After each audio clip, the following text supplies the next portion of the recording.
Yields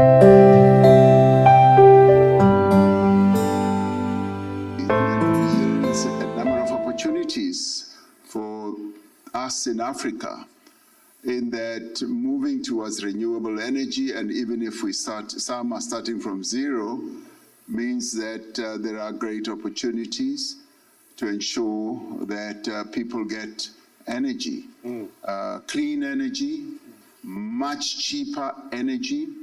Africa is well endowed with sun and wind, and that can be utilized to good effect to grow our economies, to ensure that at a social level people have access to electricity. But of course, this does not come as cheap as one would think. It requires finance, it requires clear decisions by leaders, not only on the African continent, but by leaders globally. And it is good that COP28 took that decision.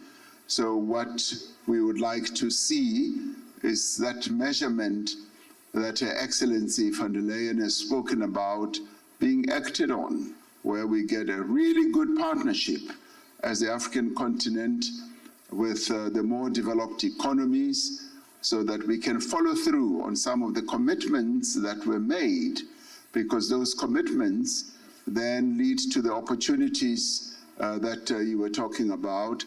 And with those opportunities, we are then able to get finance, we're able to get technologies, we are able to ensure that our economies grow and enterprises are spread around the African continent.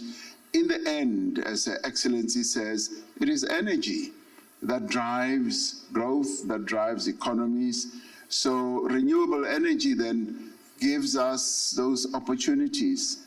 And in South Africa, we are taking up that opportunity for renewable energy. We faced enormous challenges in the past 3 years with regards to energy, and the reliance that we've had on fossil fuels is what has taken us back.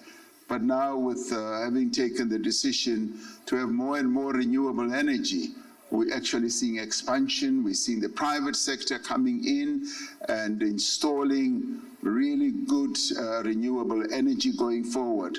So there are great opportunities. We've experienced it in South Africa, and we want this to be spread.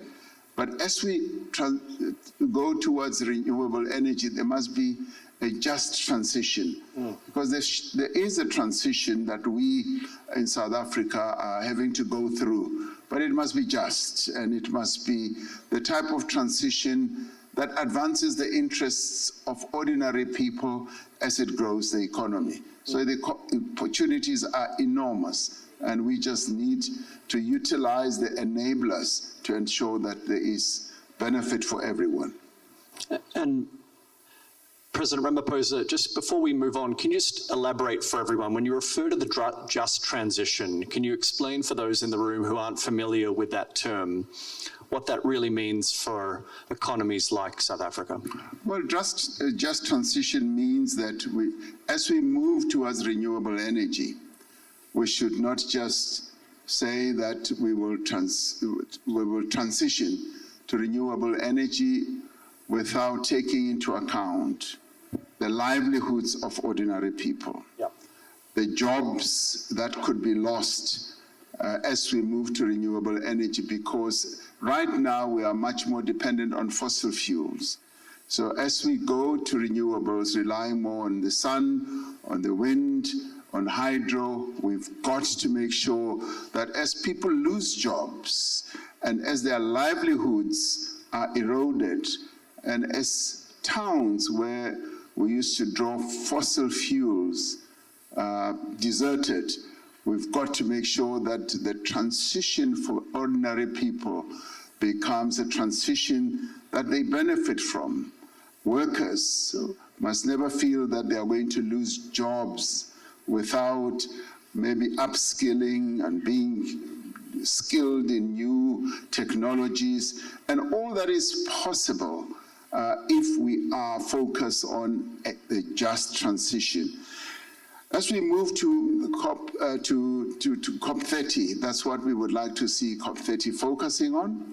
We are going to be president now of the G20, Yeah. and we would like, and maybe you will talk about that in a minute, we would like the world, the more developed economies to also focus on how countries that now need to have more and more energy, renewable energy, can actually move in that direction without the destruction of livelihoods, without downscaling their economies, but with upskilling people, with giving people skills, new technologies, and cheaper finance that is going to enable all of us to benefit. That's what just transition should mean. Thank you, Your Excellency. Thank you.